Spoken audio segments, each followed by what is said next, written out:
அவர் நாமம் இயேசு கிறிஸ்து, அவர் நாமம் இயேசு கிறிஸ்து, அவர் நாமம் இயேசு கிறிஸ்து.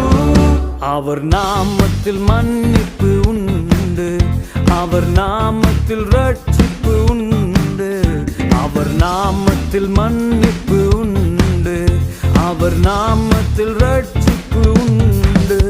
நாம் ரட்சிக்கப்படுவதற்கென்று